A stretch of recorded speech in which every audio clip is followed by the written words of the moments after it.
구약성경 출애굽기 20장입니다. 우리 다 같이 한 목소리로 합독합니다. 내 부모를 공경하라. 그리하면 내 하나님 여호와가 내게 준 땅에서 내 생명이 길리라. 아멘. 한 번 더 하겠습니다. 시작. 내 부모를 공경하라.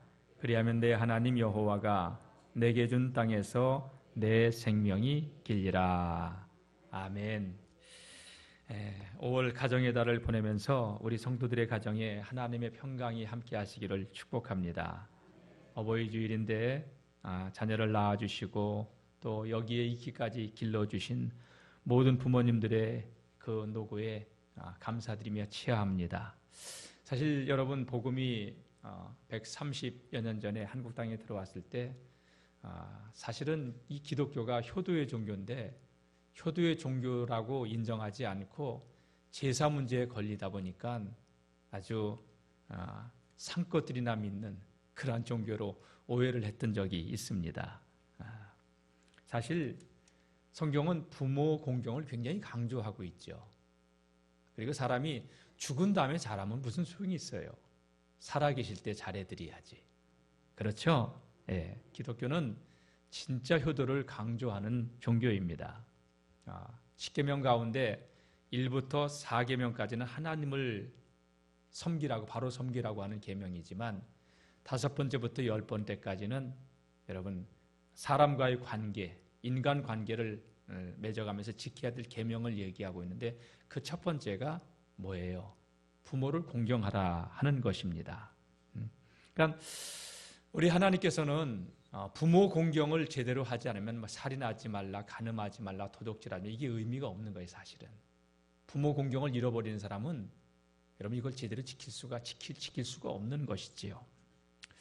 어쨌든 하나님께서는 우리에게 부모를 공경하라고 말씀하셨는데 오늘 예배를 드리는 우리 성도님들의 가정의 자녀손들은 다 부모님을 공경하는 자녀손들이 되기를 바라고, 또 여러분들의 가정들이 다 믿음의 아주 아름다운 유산이 흘러가는 명문 가문들로 다 설 수 있기를 축복합니다. 하나님께서 왜 우리에게 부모를 공경하라, 효도하라 말씀하셨을까요? 그거는 여러분 이 땅의 모든 생명은 하나님께로부터 왔는데 그 생명을 다음 세대에 넘겨주는 자가 부모님이기 때문에, 그래서 부모님을 통해서 우리가 육의 생명을 받고 하나님을 통해서 영의 생명을 받기 때문에 하나님은 우리에게 부모를 공경하라고 말씀하는 것이지요. 세상이 정말로 험악해져 가지고 가끔 뉴스에 이상한 부모들이 나오기는 그 부인하는 거 아니에요.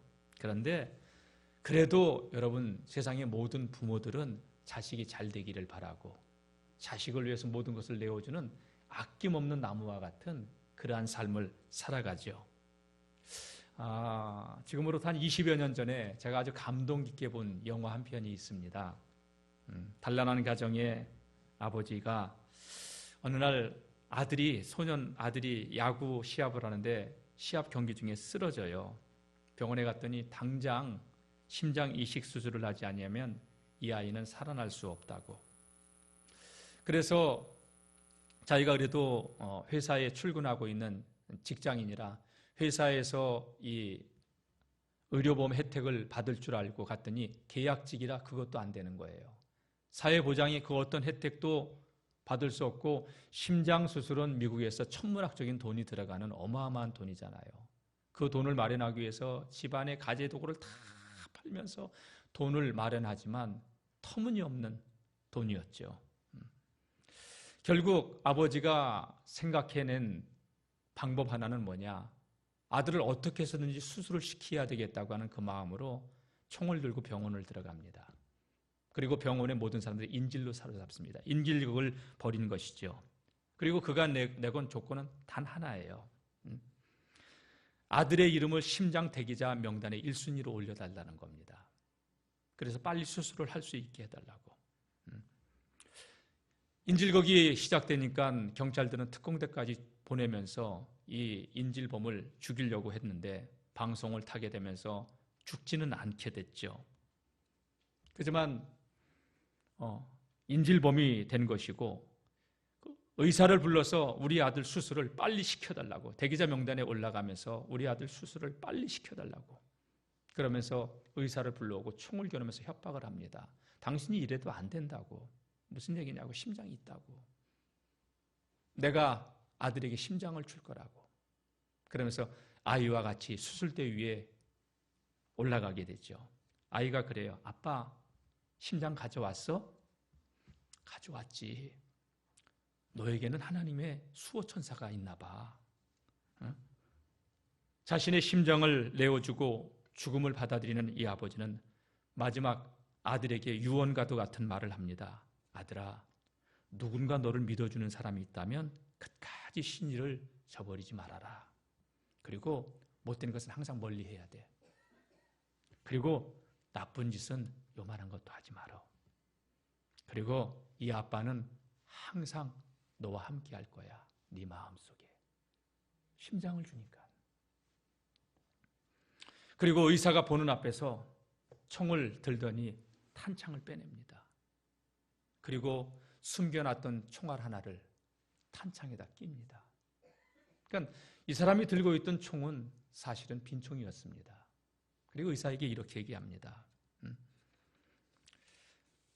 이 총은 원래 나 하나밖에 죽을 수 있는 사람이 없다고 협박을 해서 미안하다고 하면서 총알을 넣고 머리에다 대고 죽으려고 총을 쏘려고 할 때 마침 기적적인지 하늘을 스스로 돕는 자를 돕는다고 했는지 그런 속담이 있듯이 교통사고로 헬기에서 급하게 뇌사 상태에 빠진 자의 심장을 가지고 헬기가 위에 1순위로 올라가 있으니까 도착을 한 거예요. 그리고 그 심장으로, 뇌사자의 심장으로 이 아이 수술을 하고 아이가 건강을 되찾는다는 얘기죠. 실화를 바탕으로 한 영화인데 여러분, 아버지는 자신의 그 생명까지도 아들에게 주면서 살리고자 하는, 아낌없이 주는 나무, 이게 부모입니다.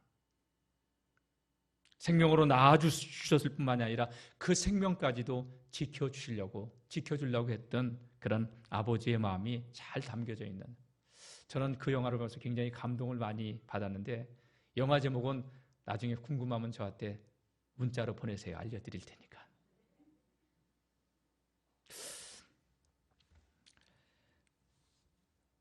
아들을 살리려고 모든 것을 주는 부모.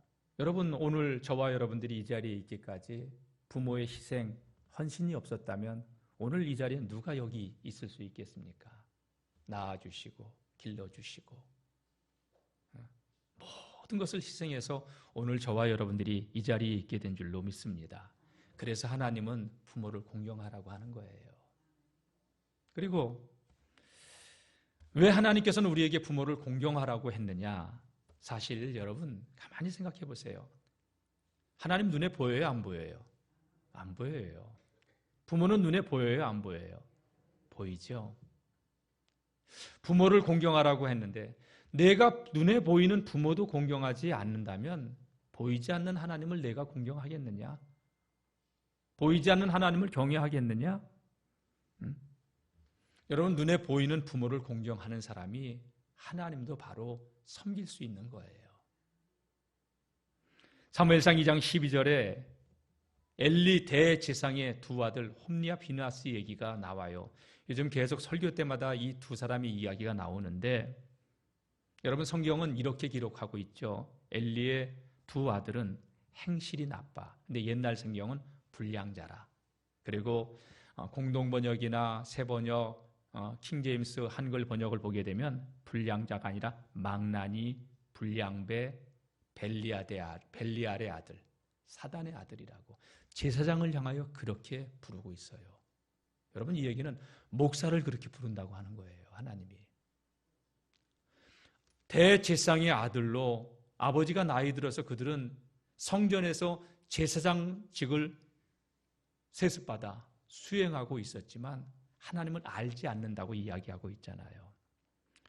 자식들의 나쁜 이야기가 사람들을 통해서 아버지에게 들려와요. 그래서 아버지가 그 두 자식을 불러요. 이렇게 얘기합니다. 내 아들들아, 제발 그리하지 말아라. 너희들의 소문이 좋지 않아. 너희가 여호와의 백성으로 너희 때문에 백성까지 범죄하게 만들고 있어. 사람이 사람에게 범죄하면 하나님이 판결한다. 그런데 사람이 하나님께 범죄하면 누가 너희를 위해서 간구해 줄 수 있단 말이냐. 제발 그리하지 말라고 타일렀지만 늙고 힘없는 아버지의 말을 듣지 않습니다. 그들은 아버지의 말을 듣지 않았다. 아버지가 그렇게 간곡하게 이야기해도 아버지의 말을 불순종했습니다.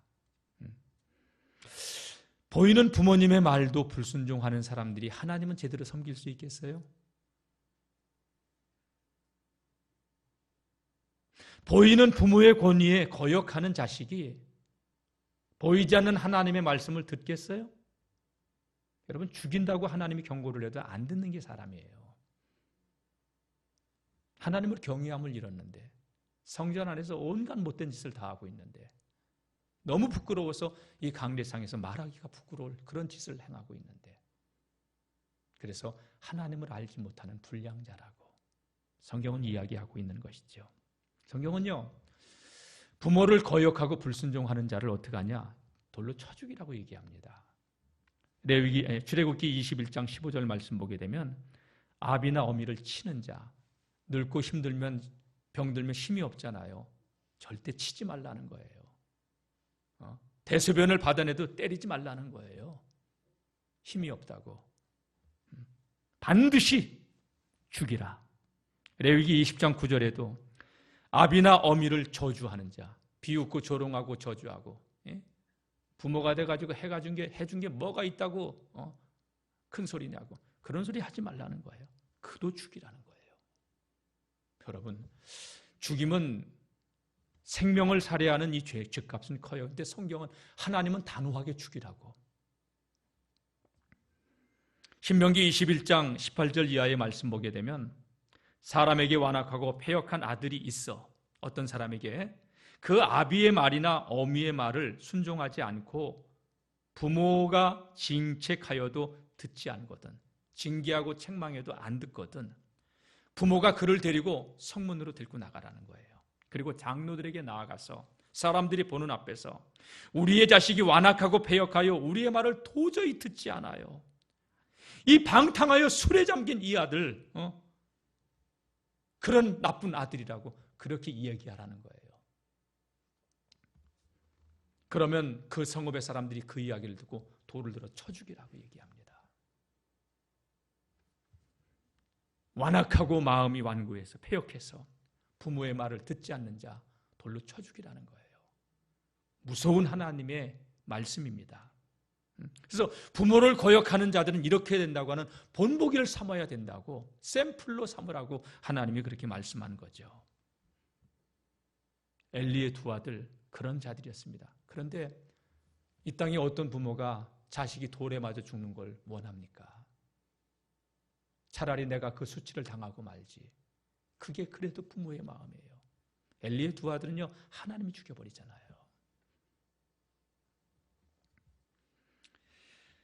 성경에는 이렇게 패역한 홈리와 비누아스 같은 그런 제사장의 이야기만 있는 것이 아니라 정말 죽음의 자리까지 아버지의 뜻에 순복한 사람의 이야기가 있죠. 창세기 22장 말씀 보게 되면 아브라함의 이야기가 나옵니다. 아브라함은 100세 때 아들 이삭을 얻습니다. 도저히 아내도 자신도 자식을 낳을 수 없는 그 고령의 나이에 이삭을 낳게 되니, 여러분, 제 친구가 40이 넘어서 셋째를 봤어요. 아들만 셋인데, 근데 그 친구가 하는 얘기가, 나니까요, 이 녀석 안 낳았으면 무슨 재미로 살까 싶다고 하면서 너무 이쁘다는 거예요. 그러면서 형들하고 나이 차이가 많이 나는데 애들이 쪽쪽 빨아준다고 너무 좋다는 거예요. 저는 안 낳아봐서 모르겠어요. 그래서 100세 때 아브라함이 이삭을 얻었으니 얼마나 좋았겠어요. 그냥 뭐든지 다 이쁜 거예요. 사랑스러우면요, 미운 짓도 이쁜 거예요, 여러분. 그러니까 아브라함의 입이 귀에 걸린 거예요. 여러분, 이삭이란 말의 뜻이 뭐예요? 웃음 아니에요? 웃음? 아무리 생각해도 웃음밖에. 내가 100세의 아들을 낳다니. 웃긴 거예요. 그리고 그 이삭을 통하여서 기쁨을 주니 입이 귀에 걸려 있는 거예요. 하나님이 쪼까 서운하셨던 것 같아. 참, 내가 선물 줬더니 선물 준 나는 잊어버리고 아들에 취해 사네. 하나님이 서운하셨던 것 같아요. 그래서 하나님께서 어느 날 아브라함을 테스트하죠. 나를 사랑한다고 믿음으로 산다고 했던 아브라함이었지만 정말로 나를 사랑하는지. 아브라함아, 내 독자 이삭을 번제물로 바쳐라. 마른 하늘의 날벼락과 같은 요구죠, 여러분. 아브라함이 얼마나 고민을 많이 했을까요? 밤새도록 그 말씀 듣고 뜬 눈으로 밤을 지새웠을 것 같아요. 근데 아침 일찍 일어나 나귀 안장을 지우고 두 사람을 데리고 아내에게는 얘기하지 않고요. 왜? 사례가 난리를 칠 거 아니까. 아들하고 하나님이 지시한 곳에서 번제단을 쌓고 온다고. 그러면서 길을 떠납니다. 사흘길 떠나면서 아브라함이 그 이삭에게 무슨 얘기를 했을까요? 너를 어떻게 낳는지, 하나님 우리 가정에 어떻게 일하셨는지, 하나님은 살아계시고 하나님은 전능하시고, 이삭이 수도 없이 들었던 얘기를 또 사흘길 여정을 가면서 아들과 진솔한 하나님에 대한 이야기를 나누지 않았을까요? 근데 신방 가서 보지도 않았기 때문에 모르지만, 성경에 그 이야기는 나와 있지 않지만 여러분, 그걸 추론해 볼 수 있잖아요. 하나님은 살아계신다. 너는 도저히 내가 낳을 수 없는 그 나이에, 엄마도 너를 낳을 수 없는 그 나이에 하나님이 너를 낳게 하셨고, 하나님께서 너를 지금까지 키워주셔서 우리 가정의 기쁨이 되었다. 그리고 이삭은 아버지와 함께 커가면서 늘 아버지가 하나님을 경외하고 삶으로 하나님을 경외하는 모습을 보지 않았어요. 제사 드리는 모습을 보았고, 모리아산에 가까우니까 아브라함은 두 사환을 너희는 여기서 기다려라. 그리고 아들과 함께 산으로 올라가는데 아들의 어깨에 나귀가 싣고 온 장작을 짊어지게 하고 산을 올라갑니다. 한참을 올라가는데 이삭이 아무리 생각을 해봐도 이상한 거예요. 지금까지 아버지가 번제에 단을 쌓을 때는 짐승의 새끼, 양의 새끼를 드렸는데 양이 없는 거예요. 아버지, 불도 있고 나무도 있는데 번제한 어린 양은 어디 있어요? 아들아, 하나님이 친히 준비하셨다. 얼마나 울면서 그 말을 얘기했을까요? 그리고 지시하신 그 곳에 이르자 아들의 등에서 장작더미를 내린 아브라함은 단을 쌓기 시작합니다. 그리고 아들의 손을 결박하려고 합니다. 아버지, 미쳤어요? 이럴 수 있어요. 이삭이 뭔가 이상하다고 했지만 하나님이 너를 번제물로 요구하신다. 여러분, 이삭은 아버지의 손을 뿌리치지 않고 도망가지 않아요. 그게 하나님의 뜻이었어요. 이삭은 아버지의 말씀에 순복하고 제단 위로 스스로 올라가지 않았을까요? 왜 아브라함은 두 사환을 산 밑에다 두고 올라왔을까요? 주인님께서 잘못 들은 거예요. 이거는 종들이 말릴 수도 있습니다. 어쩌면 이삭은 이렇게 얘기할 수 있어요. 노인 내가 나이 먹더니 망령이 들었다고. 얼마든지 그럴 수 있는 나이가 됐어요, 아브라함은. 그리고 아버지의 손을 뿌리치고 이삭은요, 산 밑으로 걸어 내려갈 수 있는 나이가 됐어요. 왜? 장작더미를 어깨에 짊어지고 산 위로 올라왔잖아요. 힘이 있다는 얘기예요. 저는 이 부분의 말씀을 묵상할 때 이삭이 스스로 결박되어져서 제단 위로 올라갔구나. 마치 우리 주님께서 스스로 십자가에 달리시고 우리 죄를 위해서 죽으셨듯이. 여러분, 그 이삭이 죽으려고 했던 모리아산의 그 제단이 골고다 언덕 아니에요? 그래서 이삭은 다시 그 산에서 살아나오는 것이 예수의 부활을 상징한다고 히브리서 11장은 말씀하고 있잖아요. 이삭의 그 모리아산의 제물은요, 오실 예수 그리스도의 표상이죠. 우리 예수님은 이 땅에 오셔서 어떻게 하셨습니까? 죽기까지 아버지의 뜻에 순복한 하나님의 아들이셨습니다. 우리를 살리기 위해서 아버지의 뜻과 계획을 가지고 예수 그리스도를 이 땅에 보내시고 십자가에 죽게 하셨을 때 우리 주님은 거역하지 않고 순종의 자리로 나아가셨던 것이었죠.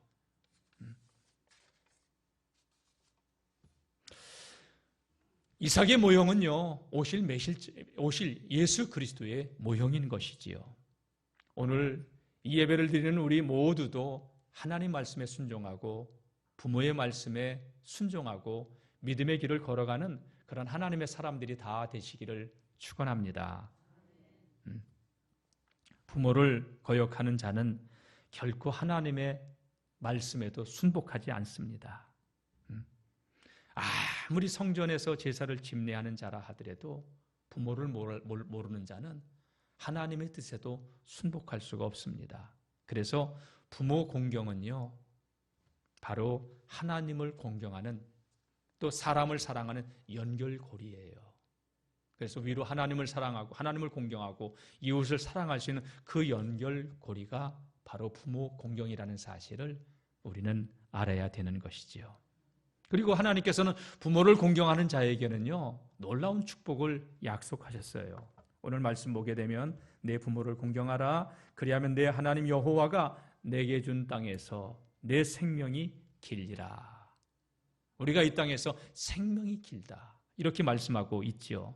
에베소 6장 1절에서 3절 말씀 보게 되면 자녀들아 너희 부모를 공경하라, 순종하라. 주 안에서 이것이 옳으니라. 내 아버지와 어머니를 공경하라. 이것이 약속 있는 첫 계명이니 이는 내가 잘되고 땅에서 장수하리라. 다 같이 잘되고 땅에서 장수하리라. 하나님 이렇게 약속하셨어요. 보장해 주셨어요. 잘되고 장수하길 원하신다면 다 부모에게 순종하고 부모에게 효도하는 우리 성도님들이 되시기를 축복합니다. 이렇게 말씀을 준비하다 보니까 미국의 역대 대통령들 가운데 가장 존경받는 대통령이 있어요. 뭐 이름은 한 번쯤은 다 들어봤겠죠. 아브라함 링컨. 미국의 제 16대 대통령이죠. 그의 아버지 토머스 링컨은요, 17세기 초에 영국에서 가난한 노동자로 사실은 그 아메리카로 이민을 온 이민의 1세대입니다. 뭐 기술이 없으니까 처음엔 와서 농사를 짓다가 구두를 만드는 기술을 배우게 됐죠. 근데 구두 만드는 솜씨가 너무 좋아가지고 미국의 상원 의원들의 신발들을 많이 만들어 주게 됐던 것입니다. 그런 구두 제조공의 아들 아브라함 링컨이 이제 성장해서 대통령에 이렇게 출마를 하게 되었는데, 그래서 출마를 해서 당선이 됐던 것이죠. 그런데 당시의 상원 의원들이나 귀족들은요, 구두 수선공의 아들이 대통령이 된 게 대해서 아주 못마땅하게 생각했던 거예요. 그래서 자신들은 좋은 가정의 배경과 귀족 출신인데 좋은 학벌을 가지고 있는데 저런 무식한 구두 수선공의 아들이 대통령이 됐다고 하는 것에 대해서 불만이 좀 사실이 있었어요. 근데 국민들이 뽑아놓은 걸 어떻게 해요? 대통령 취임 연설을 할 때였습니다. 한 거만하게 보이는 의원이 일어나더니 조롱하듯 말을 합니다. 당신이 대통령이 되다니 정말 놀랍네요. 당신의 아버지가 구두 수선공이라는 거 잊지 마시기 바랍니다. 가끔 당신의 아버지가 우리 집에 와서 신발을 만들기 위해 아버지를 찾아왔고, 그리고 내가 신고 있는 이 신발도 당신의 아버지가 만든 겁니다. 지금까지 그런 형편없는 신분으로 대통령이 된 사람은 미국 역대 대통령 가운데 아무도 없습니다. 잊지 마십시오. 이렇게 이야기했습니다. 그러니까 이 이야기가 끝나자마자 여기저기서 키득키득키득 비웃고 조롱, 왜? 그런 마음들을 가지고 있는 사람들이 있었기 때문에 그런 소리가 들려옵니다. 그런데 링컨은 아무 대답하지 않아요. 그리고 조용히 눈을 감아요. 눈을 감고 있던 링컨의 눈에서 눈물이 뚝뚝 떨어져요. 그리고 눈을 뜨더니 침묵을 깨고 말합니다. 의원님, 정말 고맙습니다. 내가 정치하느라 선거하느라 그동안 잊고 있었던 아버지 얼굴 잠시나마 의원님 때문에 생각할 수 있는 시간을 갖게 해주셔서. 맞습니다. 제 아버지는 구두 제조공입니다. 그런데 그 실력은 탁월했습니다. 저도 한때 아버지 밑에서 구두 만든 일을 배워서 아버지의 솜씨를 따라잡으려고 무던히도 노력해봤지만 아버지의 실력은 능가할 수는 없었습니다. 아마도 이 자리에 저 의원님뿐만이 아니라 아버지가 만든 그 신발을 신고 있는 다른 분들도 계실 겁니다. 아버지가 만든 신발 그럴 리야 없겠지만 만에 하나 신발에 문제가 있다면 제게 말씀해 주십시오. 제가 아버지 밑에서 배운 그 솜씨로 그 정도는 저도 수리해 드릴 수가 있습니다. 그러나 큰 기대는 하지 마십시오. 왜냐? 아버지의 실력과 저는 비교할 수 없는 사람입니다. 아버지는 한마디로 구두의 예술가이셨습니다. 그런 자랑스러운 아버지의 아들이 접니다. 저는 그런 아버지를 지금도 존경합니다. 그렇게 얘기를 하자 장례가 숙연해졌습니다. 수백 년이 지났어도 미국의 역대 46명의 대통령들 가운데 가장 존경하는 대통령으로 남아있을 수 있었던 것은 링컨은 하나님을 경외하는 사람이고 백악관을 기도실로 만든 사람이었지만 그 다른 이면에는 부모를 공경하는 사람이었기 때문에 그가 또 그렇게 하나님께서 링컨을 높여준 것이 아닌가 하는 생각을 해봅니다. 여러분, 이삭이 아버지 아브라함에게 순종했다고 그랬죠. 죽음의 자리에서까지.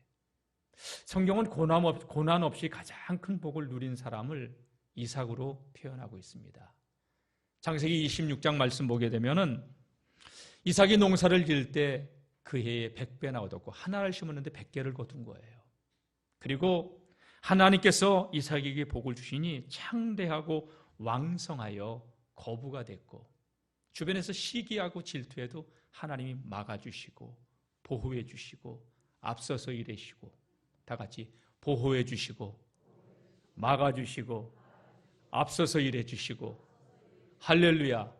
블레셋 사람들이 시기 질투가 너무 많았어요. 근데 하나님이 다 막아줘요. 그래서 그가 이삭이 손을 대는 곳마다 마이더스의 손이에요. 그 중동 땅에서 샘이 터져 나오는 거예요. 여기저기서.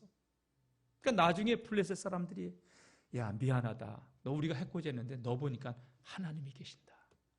여러분 신앙생활 이 정도는 해야죠. 하나님 믿는 사람이 뭐 저래 이런 소리 듣지 않고 역시 영월중앙교회 성도들은 하나님이 함께 하시네. 제 아멘 소리가 그렇게 밥도 못 먹은 사람처럼 영월중앙교회 성도들 보니 하나님이 살아계시네. 할렐루야. 그런 은혜를 누리며 살아가는 성도님들이 되시기를 주님의 이름으로 축복합니다.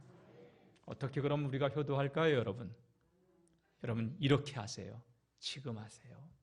부모님들이 살아계시다면 내일로 미루지 말고 지금 할 수 있으면 지금 하세요.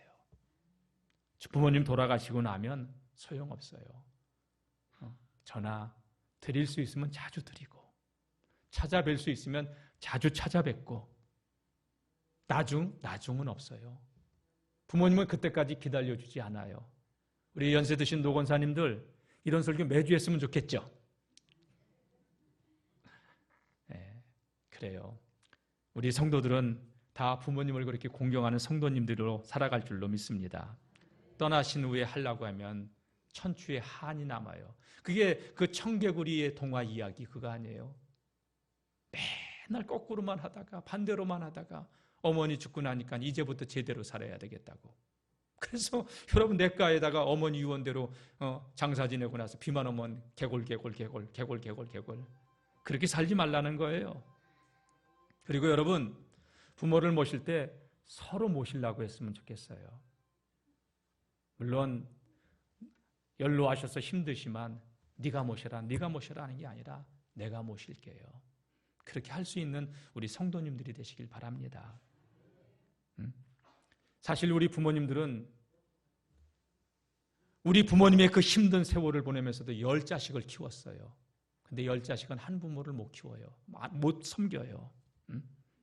그리고 형제들 가운데 누가 부모님을 모시고 있다면 아무 소리 하지 마세요. 잘 모시네 못 모시네 요만큼도 얘기하지 마세요. 모시고 있으면 용돈도 더 드리고 사드리라고 돈도 더 붙이고 그렇게 하세요. 모시지 않으면서 왜 어머니가 여길 다쳤냐고 이런 소리 하지 마세요. 모셔보세요. 얼마나 힘든가. 같이 살아주는 그 자체만도 형제에게 고마움을 가져야 돼요.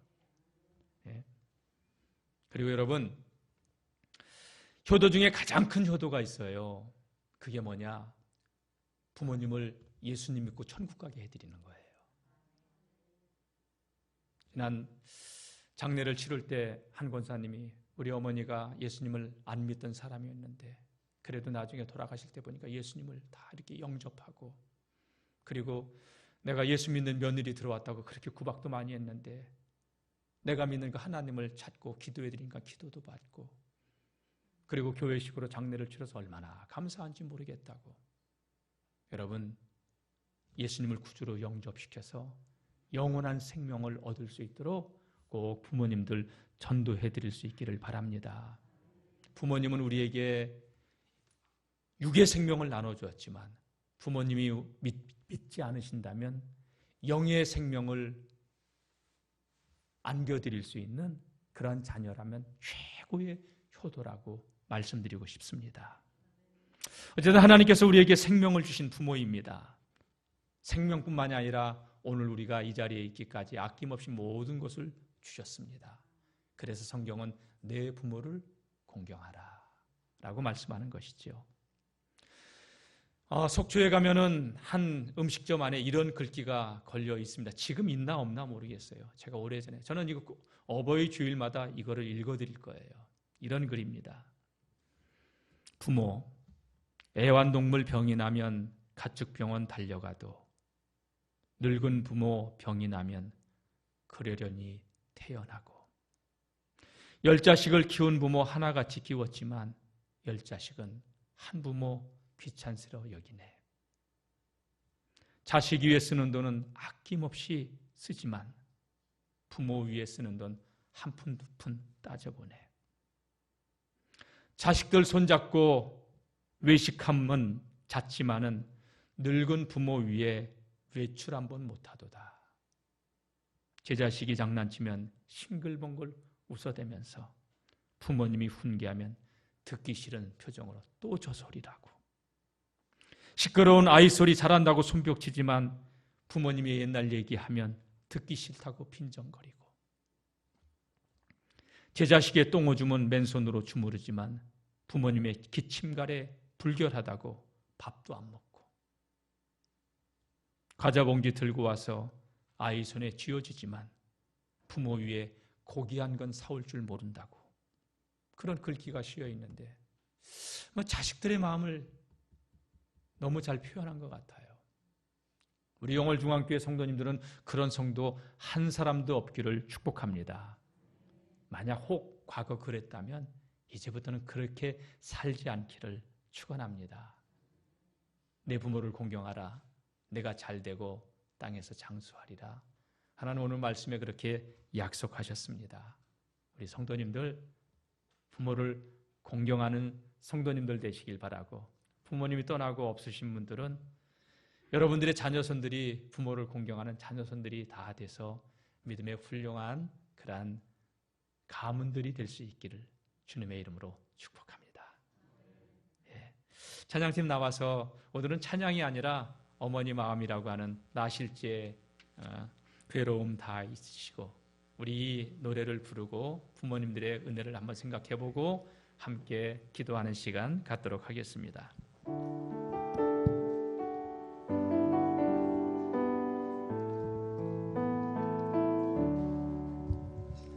나실제 괴로움 다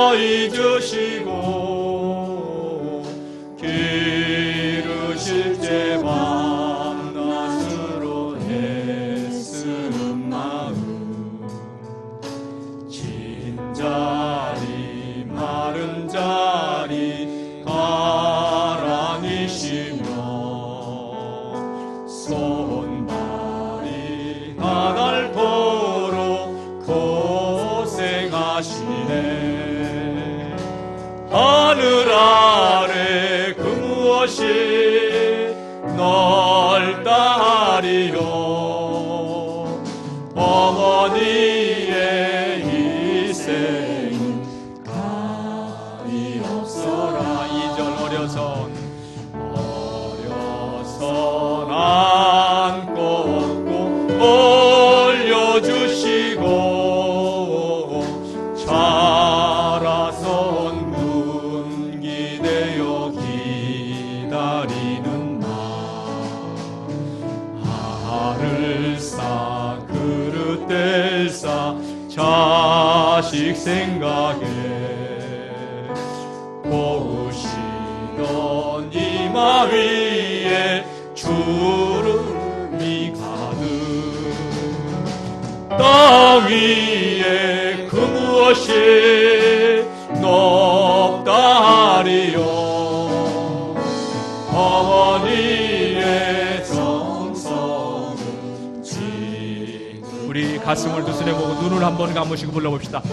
실제 괴로움 다 잊으시고 길을 쉴 때 밤낮으로 애쓰는 마음. 진 자리 마른 자리 가라니시고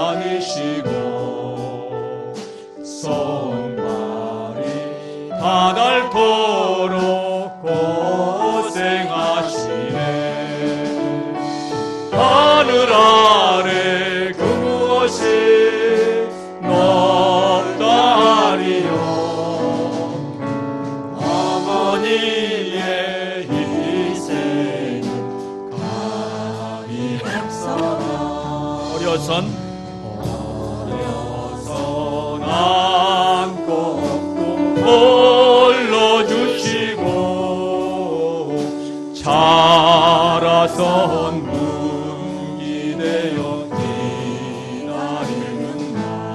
알을 싸 그릇 뗄 싸 자식 생각에 고우시던 이마 위에 주름이 가득. 땅 위에 그 무엇이 높다하리요. 어머니의 정성은 지극하여라. 계속해서 찬양 불러주시기 바랍니다. 여러분, 성경은 하나님께서는 우리에게 분명히 말씀하셨습니다. 내 부모를 공경하라. 부모는 우리를 위해서 생명을 주시고 아낌없이 모든 걸 주셨지만 우리는 부모를 부담스러워하고 온전히 섬기지 못할 때가 많았습니다. 그러면서 우리는 하나님을 사랑한다고 가증스럽게 하나님께 나와 예배할 때가 많았습니다. 지난날 우리가 부모에게 순종하지 못했던 것 회개하고 이제는 온전한 효자들이 될 수 있도록, 효녀들이 될 수 있도록 효도하는 자녀가 되게 해달라고 기도하고, 지난날 우리의 삶을 회개하며 우리의 자녀 가정들이 이제는 믿음의 가정으로 서게 해달라고 오늘 말씀을 생각하면서 우리 다 같이 주여 한번 부르고 통성으로 기도합니다. 주여, 하나님 아버지 고맙습니다. 감사합니다. 오늘도 말씀을 통하여서 우리가 하나님께서 내 부모를 공경하라고 했지만 얼마나 부모를 공경하지 않고 이기적으로 세상 사람들과 그리 차이 나지 않게 살았는지 모릅니다. 입술로는 부모를 사랑한다, 존경한다고 하지만 하나님, 우리가 부모를 제대로 섬기지 못하고 귀찮스럽게 여기며 살아갈 때가 많았습니다. 우리 부모는 우리 10자식을 키워줬건만 한 부모를 우리는 귀찮게 여겼고, 자식들을 위해서는 아낌없이 쓰지만 부모님을 위해서는 아버지 하나둘씩 따져보며 아버지 부모를 위해서는 우리가 아버지 하나님 인색하게 살았던 것을 회개합니다. 자식들의 재롱은 즐거워했지만 부모의 훈계 듣기 싫어했고, 부모님의 지난 얘기 또 잔소리라고 또 지난 소리라고 빈정대기가 한두 번이 아니었습니다. 주님, 우리의 이러한 패역한 죄악을 회개합니다. 용서해 주시옵소서. 이제는 온전히 부모님을 아버지를 공경하며 섬기는 아버지 효도하는 자녀들로 살길 원합니다. 예수님께서 아버지 뜻에 순복하시고 사셨듯이, 이삭이 아버지 뜻에 순복했듯이 우리도 부모님의 뜻에 순복하고 이 땅에서 하나님이신 복락을 누리며 살아가는 거룩한 하나님의 자녀들, 믿음의 가정들이 되어지게 도와주옵소서. 부모가 못 배운 것 부끄러워하지 않게 도와주시고, 없는 재산 아버지 부끄러워하지 않고 낳아주시고 길러주신 그 자체만으로도 감사하며 살아갈 수 있는 믿음의 성도들, 자녀들 되게 하여 주시옵소서. 주님, 이제부터는 부모를 공경하며 믿음으로 살겠습니다.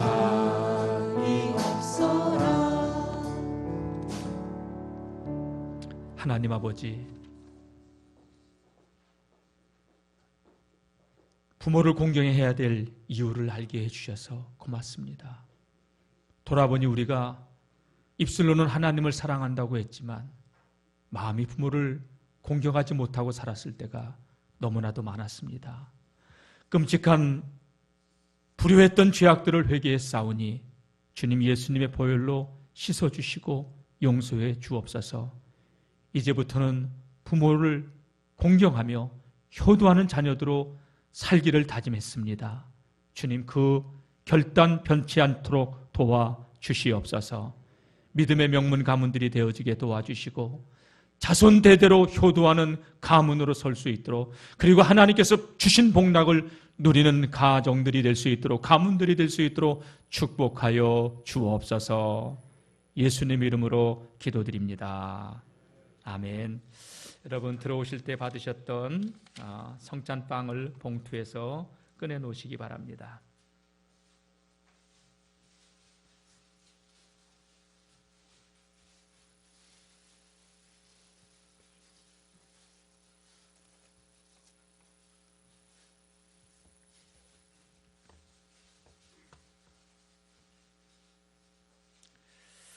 성찬의 기도를 먼저 드리겠습니다. 전능하사 천지를 창조하신 하나님, 우리를 먼저 은혜로 선택하여 주시고 자녀 삼아 주시고 주님의 몸된 교회를 섬길 수 있도록 연합을 이루어가게 하시니 감사합니다. 하나님, 하나님께서 예수 그리스도를 이 땅에 보내셨고, 예수님은 당신이 죽으시기 전날 밤 성찬 예식을 제정하시며 떡과 포도주를 마심으로 주님의 임재를 체험하게 하셨습니다. 그 은혜 감사합니다. 이 성찬에 참여하는 주의 백성들을 성별하여 주시고 우리에게 생명을 주시고 영원한 영생의 삶을 살게 하신 그 은혜에 감사하며 찬양하며 살게 하여 주옵소서. 예수님의 이름으로 기도드립니다. 아멘.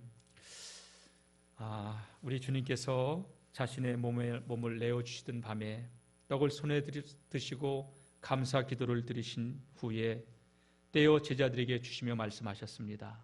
이것을 받아 먹어라. 이는 너희를 위해 내어주는 나의 몸이니 이것을 먹을 때마다 나를 기념하여라. 또 식후에 우리 주님께서 잔을 드시고 감사 기도를 드리신 후에 제자들에게 돌리시면서 말씀하셨습니다. 이 잔을 받아 마시라. 이는 죄사함을 얻게 하려고 많은 사람을 위해 흘리는 새 언약의 피니 이를 마실 때마다 나를 기념하여라. 다시 한번 기도하겠습니다. 거룩하신 하나님, 일찍이 주님께서 세상에 보내셨던 성령님을 지금 다시 보내주시사 여기 진설된 떡과 포도주 위에 임하셔서 이 떡과 잔을 성별하여 주옵소서. 성령께서 우리와 함께하여 주시고 이 떡과 포도주를 먹고 마시는 이들이 예수님의 영원한 생명을 누리게 하시고 세상에 빛과 소금으로 살아갈 수 있도록 변화된 거룩한 하나님의 사람들로 살아가게 하여 주옵소서. 예수님의 이름으로 기도드립니다. 여러분, 이 떡이 하나이듯 다 같이 우리도 하나입니다. 우리가 이 하나의 떡을 나누기 때문입니다. 이로써 우리는 그리스도의 몸에 참여하게 되는 것입니다. 여러분, 감사함으로 이 떡을 입에 넣으시기 바랍니다.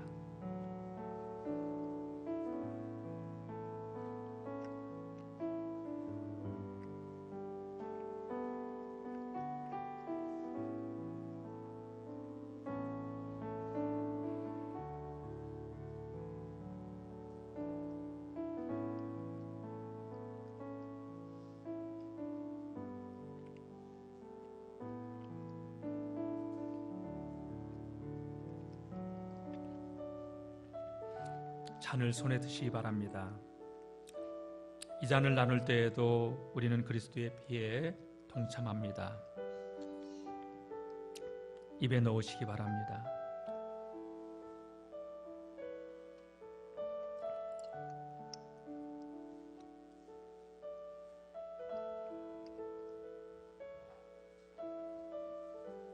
조용히 눈을 감으시기 바랍니다. 영원하신 하나님,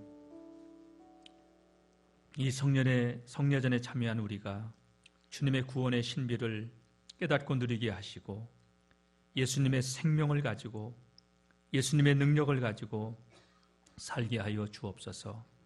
그리고 예수님의 살과 피를 함께 먹고 나눔으로 이제 그리스도 안에서 우리 서로 연합을 이루어 하나 되게 하시고 서로 사랑하게 하옵소서. 교회가 하나 되게 하신 줄로 믿고 감사드립니다. 예수님의 생명과 능력을 가지고 세상의 빛과 소금 되어 거룩한 영향력을 주며 살아가는 하나님의 사람들 되게 하여 주옵소서. 예수님의 이름으로 기도드립니다. 제가 선언을 하면 여러분들 아멘 하시길 바랍니다. 예수의 피로 우리의 모든 죄가 속량을 받았습니다. 우리는 예수 안에서 하나가 되었습니다. 하나님께 우리 영광의 박수 올려드립시다. 아멘. 예, 찬송가 우리 579장 부르시면서 준비하신 예물 드리겠습니다. 포도주가 달아서 기침이 나오나 봐요. 저도 목이 간질간질하네요. 어머니의 넓은 사랑 귀하고도 귀하다. 그 사랑이 언제든지 나를 감싸줍니다. 내가 울 때 어머니는 주께 기도드리고 웃을 때에 찬송 부르십니다. 아침 저녁 읽으시던 어머니의 성경책 손때 남은 구절마다 습본 듯합니다. 믿는 자는 누구든지 영생함을 얻으리. 들려주신 귀한 말씀 이제 힘이 됩니다. 홀로 누워 괴로울 때 헤매다가 지칠 때 부르시던 찬송 소리 귀에 살아옵니다. 반석에서 샘물 나고 황무지에 꽃피니 예수님과 동행하면 두려울 것 없. 다 같이 일어나서요. 온유하고 겸손하며 올바르고 굳세게 어머니의 뜻 받들어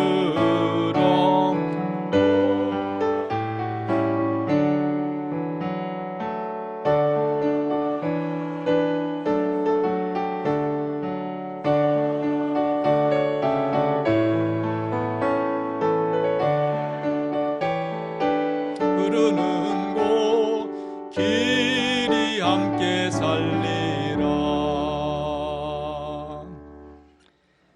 가슴을 두 손에 모으시고 아픈 분들은 아픈 곳에 손을 대시기 바랍니다. 주님 감사합니다. 감사합니다.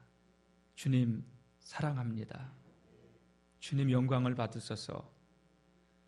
오늘도 저희들이 아버지 앞에 나올 때 빈손으로 나오지 아니하고 주신 물질 가운데 구별하여 부끄럽지만 이 예물을 올려드립니다. 모든 물질이 주님께로부터 왔음을 고백하며 소득의 11조를 구별했고 베풀어 주신 많은 감사의 조건들을 생각하며 감사의 예물을 올려드립니다. 선교와 소원과 구제, 건축, 비전, 주정헌금 드린 손길마다 그 손길 부끄럽지 않도록 주님, 아픈 곳에 손을 대고 가슴에 손을 모은 그 손 잡아 주옵소서. 병에서 예수 그리스도의 이름으로 선포하고 기도할 때마다 노임받게 도와주셔서 주님 오시는 그날까지 영도 육도 혼도 강건케 되어줄 줄로 믿습니다. 예수님이 채찍에 맞음으로 우리가 나음을 입었다고 선언하셨습니다. 더러운 병만은 묶임받고 떠나갈지어다. 예수님께서 채찍에 맞음으로 우리가 나음을 입었도다. 우리가 나음을 입었도다. 주님, 만성적인 질환뿐만이 아니라 불치병, 암병, 수술 이후에 회복 중에 있는 성도님들 예수님의 이름으로 강건하게 하여 주시옵소서. 주님, 아픈 곳 위에 손을 얹은 성도님들 주님께서 그 손 위에 얹어주사 병에서 노임받게 도와주시고 날마다 더욱더 강건해지게 하여 주옵소서. 세포 하나, 유전자 하나까지도 치료하여 주신 줄로 믿습니다. 과거의 상처가 우리의 마음, 우리의 삶을 묶고 있습니까? 그 상처에도 하나님, 우리 주님께서 어루만져 주셔서 영혼의 새살이 돋게 도와주시고 쓴뿌리가 제거되어지게 도와주셔서 사랑하고 용서할 수 있는 마음을 주시옵소서. 들여진 물질이 쓰여지는 곳에 믿음의 역사 이루어 주실 줄로 믿습니다. 코로나 때를 보내고 있는데 코로나에 걸려도 중증으로 가지 않게 도와주시고 감기할 듯 이기며 면역 기능들 강화되어지게 도와주시고 백신을 맞아도 후유증 생기지 않도록 하나님 지켜주시고 보호해 주옵소서. 직장의 문이 열리고 혼사의 길이 열리고 태의 문이 열릴지어다. 직장의 문이 열리고 태의 문이 열리고 혼사의 길들이 열릴지어다. 자녀들이 효도하는 믿음의 가정이 될지어다. 들여진 물질이 쓰여지는 곳에 믿음의 역사 이루어 주옵소서. 이제는 우리 구주 예수 그리스도의 구속하심의 은혜와 하늘아버지의 넓고 크신 사랑하심과 성령님의 감화감동 교통하심의 은혜가 부모를 공경하며 하나님을 경외하며 믿음으로 세상을 승리하며 믿음에 승리하는 가정들이 되길 원하는 이 예배에 참석한 모든 주의 백성들 위해 이제로부터 영원까지 함께 하시기를 간절히 축원하옵나이다. 아멘.